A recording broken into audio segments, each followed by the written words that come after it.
Good morning, welcome to easy grammar. আজ একটা ভীষণ সুন্দর ক্লাস নিয়ে এসেছি।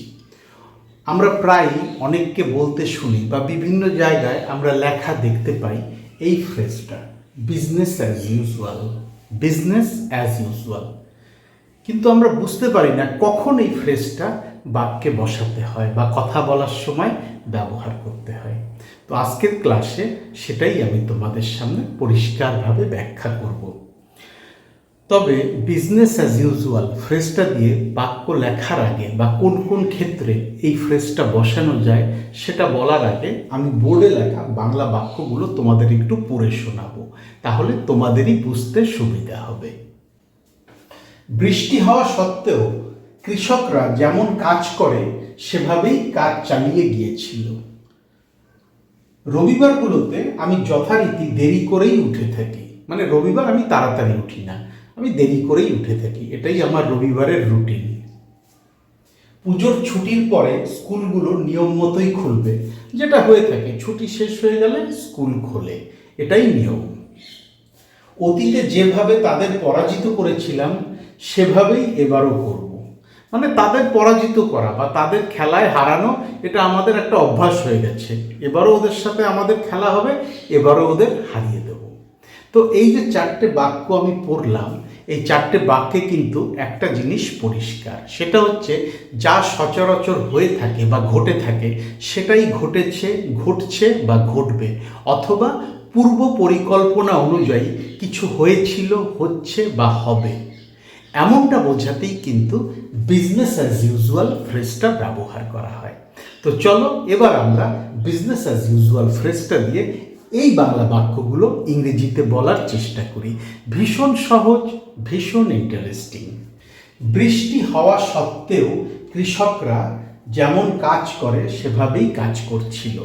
সত্ত্বেও, হলেও, তবুও, তথাপিও, এগুলোকে ইংরেজিতে প্রকাশ করতে গেলে আমরা একটা প্রেপোজিশন ব্যবহার করি, সেটা হচ্ছে despite.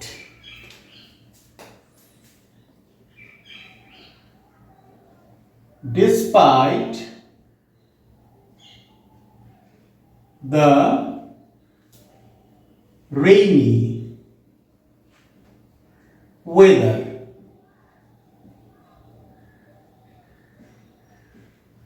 despite the rainy weather, কৃষকরা যেমন কাজ করে সেভাবেই কাজ চালিয়ে গিয়েছিল। The farmers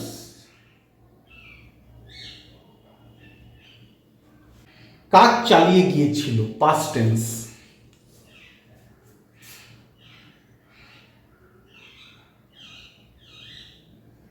Continued. Despite the rainy weather, the farmers continued the works. বৃষ্টি সত্ত্বেও কৃষকরা কাজ চালিয়ে গিয়েছিল। কিভাবে কাজ চালিয়ে গিয়েছিল? যেমন করে থাকে সেভাবেই কাজ চালিয়ে গিয়েছিল। মানে বৃষ্টি বাদলায় কৃষকরা কাজ বন্ধ করে না, তাদের যা কাজ, তাদের কাজের যা রুটিন সেভাবেই তারা কাজ করে যায়, বা সেভাবেই তারা কাজ করে গিয়েছিল, অথবা সেভাবেই তারা কাজ করবে। এটাই আমরা বিজনেস অ্যাজ ইউজুয়াল ফ্রেজটা দিয়ে প্রকাশ করব।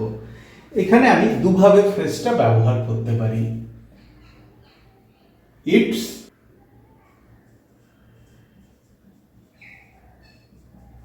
business as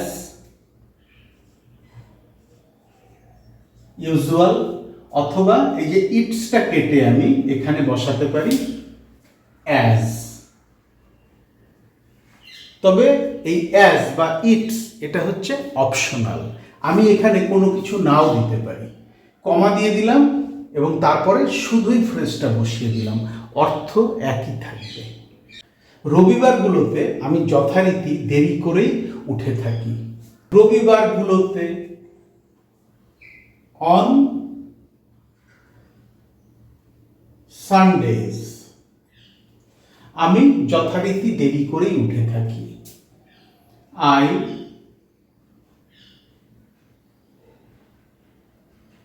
normally wake up late. Comma দিয়ে দিলাম।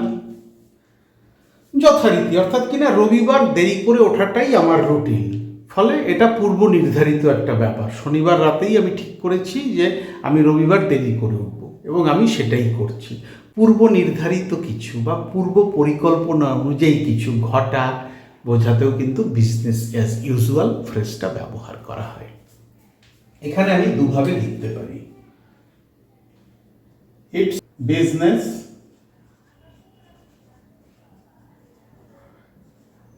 অ্যাজ ইউজুয়াল, অথবা আমি এখানে এই যে ইটস যে লেখাটা এটাকে কেটেও দিতে পারি, তাতেও কিন্তু সেন্টেন্সের যে অর্থ তার কোনো পরিবর্তন হবে না, বা যে সেন্সে ফ্রেজটা বসেছে বাক্যে তা কিন্তু সেই অর্থটাই প্রকাশ করবে, অর্থের কোনো হেরফের হবে না। পুজোর ছুটির পরে স্কুলগুলো নিয়ম মতোই খুলবে, পুনরায় আবার খুলবে। পুজোর ছুটির পরে, after the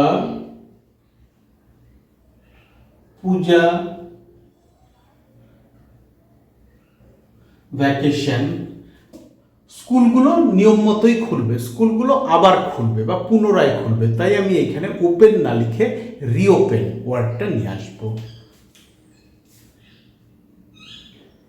The schools will reopen, নিয়ম মতোই, অর্থাৎ কিনা এটাই পূর্ব নির্ধারিত ছিল যে পুজোর ছুটিও শেষ হয়ে যাবে, স্কুল খুলে যাবে।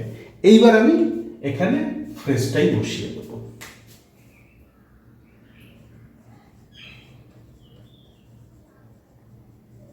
Business as usual. তো আমরা বুঝতে পারছি যে বিজনেস অ্যাজ ইউজুয়াল ফ্রেজটা আমরা কখন কথা বলার সময় বা লেখার সময় ব্যবহার করতে পারবো।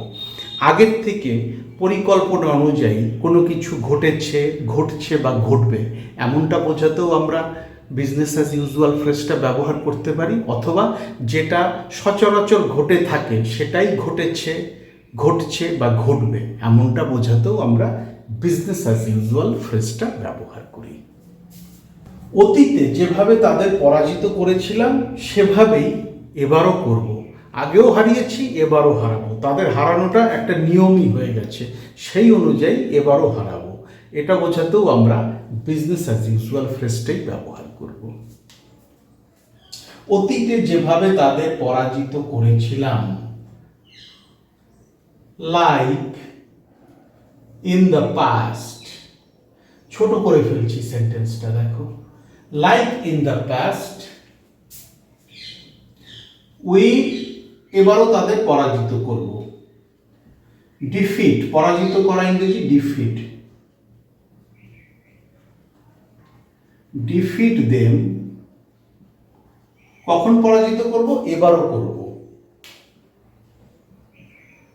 দিস টাইম অ্যাজ ওয়েল, কমা দিয়ে দিলাম। Like in the past we will defeat them this time as well, এবারও আমরা তাদের আগের মতোই পরাজিত করব। আর এখানে আমরা কি বোঝাতে চাইছি, এটাই নিয়ম হয়ে দাঁড়িয়েছে।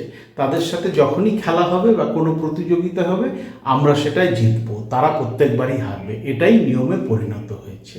আর এটাই আমি বিজনেস অ্যাজ ইউজুয়াল ফ্রেজটা দিয়ে প্রকাশ করব।